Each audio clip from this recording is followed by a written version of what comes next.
អាយុកាន់តែច្រើនណាយើងកាន់តែបាត់បង់មិត្តភ័ក្តិហ្មងតាមពិតទៅមិនមែនបាត់បង់មិត្តភ័ក្តិឬក៏លែងរាប់អានអ្នកណាតែចង់និយាយថាគឺយើងលែងមានពេលតែចិត្តស្និទ្ធឬក៏ទៅដើរជាមួយអ្នកណាទៀតហើយព្រោះដោយសារយើងមានបន្ទុកយើងមានទំនួលខុសត្រូវហើយយើងត្រូវការពេលវេលាផ្ទាល់ខ្លួនអញ្ចឹងបើសិនអ្នកទាំងអស់គ្នា define ពីអ្វីដែលខ្លួនឯងធ្វើបានច្បាស់អ្នកទាំងអស់គ្នានឹងអត់រងសម្ពាធពីសង្គមខាងក្រៅវិញដូចខ្ញុំអញ្ចឹងរាល់ថ្ងៃបើសួរថាឲ្យខ្ញុំមានពេលវេលាទៅជាមួយមិត្តភ័ក្តិចិត្តស្និទ្ធមួយអាទិត្យជួបគ្នាម្ដងឬក៏ like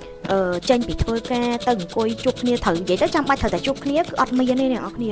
like ពួកខ្ញុំគឺរៀងខ្លួនចេញពីធ្វើការ like find the way រៀងខ្លួនហ្មងហើយបើសួរថាចុះអាពេលដែលត្រូវជួបមុខគ្នាយើងជួបមុខគ្នាធម្មតាទៅយើង make fun make អីធម្មតាតែគាត់យើងអត់មានពេលវេលាឲ្យគ្នាណាស់ណាអីដូចរបៀបក្មេងៗដែលគាត់តាមតែអាយុ8 10 20អីទេប៉ុន្តែយើងក៏អត់អាចបន្ទោសអ្នកដែលគាត់អាយុតិចបានដែរព្រោះពេលហ្នឹងគឺជាពេលសប្បាយរបស់គាត់គាត់ខ្ញុំចង់និយាយពីវ័យមួយដែលយើងចាប់ផ្ដើមចេះគិតពីទំនួលខុសត្រូវចេះដឹងថាតើយើងគួរចំណាយពេលបែបណាដើម្បីសម្រាប់ខ្លួនឯងហើយដើម្បីសម្រាប់អ្នកដទៃដែលនៅជុំវិញខ្លួនយើងដូចគ្នាអញ្ចឹងបើទាំងអស់គ្នា feel ថាខ្ញុំដូចបាត់ពីសង្គមយើងខ្ញុំខ្លាចជាមនុស្សឯកាមកពីខ្ញុំមិនមែនកុំគិតអញ្ចឹងយើងគ្រាន់តែមានទំនួលខុសត្រូវយើងគ្រាន់តែត្រូវការពេលវេលាដើម្បីខ្លួនឯងដើម្បីកសាងអនាគតខ្លួនឯងយើងមិនបានទៅបោះបង់ចោលសង្គមឬទៅចោលមិត្តភ័ក្តិណាឯងតែបើសិនជាមានមិត្តភ័ក្តិណាគាត់គិតផ្លូវខកមកយើងគាត់គិតថាមនុស្សអីមិនរាប់អានគេមនុស្សអីមិនទៅនៅជាមួយគេអានឹងធ្វើមិនទេឲ្យគាត់គិតទៅយើងអត់អាចទៅហាមឃាត់ការគិតគាត់បានទេតែបើសិនជាគាត់អូខេជាមួយយើងដូចគ្នាយ៉ាពេលណាត្រូវជួបគ្នាបានជួបពេលណាជួបអត់បានក៏តាមនឹងទៅយើងអត់អាចបង្ខំពេលវេលាបានទេត្រូវអត់ so